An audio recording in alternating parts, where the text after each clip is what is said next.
Hello everyone, I'm Kristen Olson and welcome to my studio.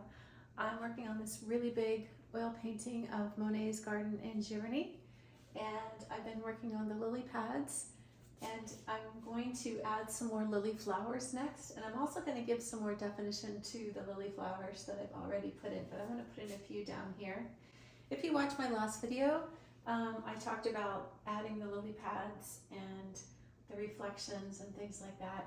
And as you can see, I did adjust the colors and temperatures on quite a few of the greens and reds, and so I feel like when I stand back now, it has a really calm feeling, and I can just sort of gaze at it and my eye doesn't get stuck anywhere. So that's another important thing. When I paint, I want to make sure that I always kind of find new things to look at.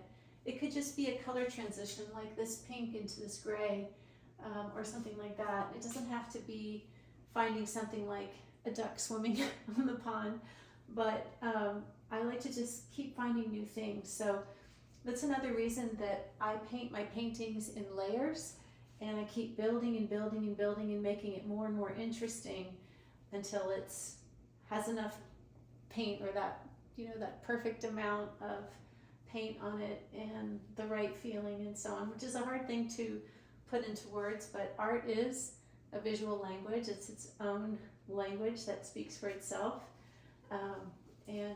So I try to just sort of have this communication going back and forth with my painting and trying to put my feelings into it and draw feelings from it until it gets that right, perfect Zen sort of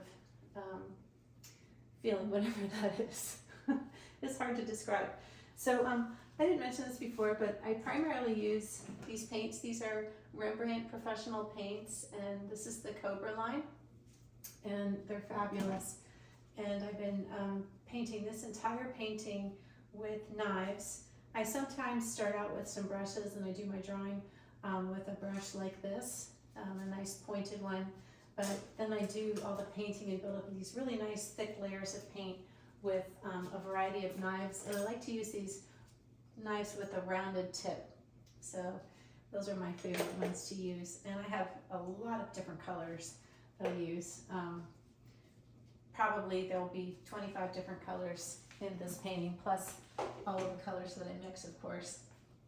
So I've picked up a color now. This is Rose, and this is a color I'm using straight out of the tube.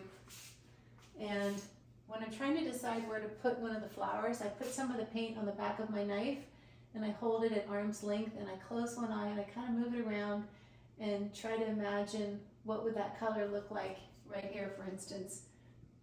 And until I find that place, I don't put the color down, but that's how I decide where to put one of these colors or one of these flowers.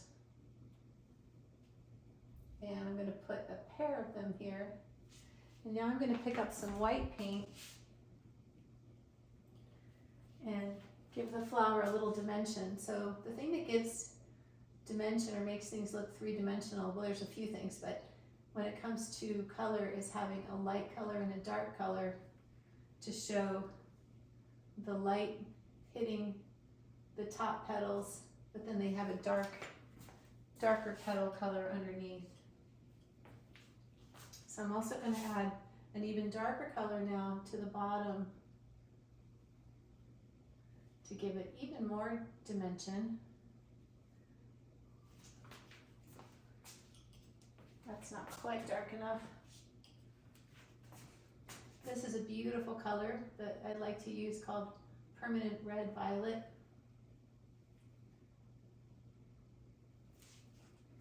So then I'll stand back. I always like to stand back quite a few feet from my painting after I do some work on it, just to kind of take it all in, make sure that it's still cohesive. So even making one small detail, like adding a couple of flowers like that, it has an effect on the whole painting.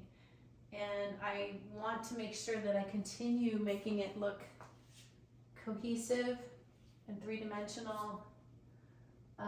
And so I have to keep standing back. It's sort of like checking my work myself. added a little light pink to that flower. So I'll continue like this on this painting, adding more flowers. I'm going to add pink flowers and yellow flowers like these. And then after I feel like I have enough of those flowers, I'm going to start working on all the plants and bushes and things around the outside of the pond.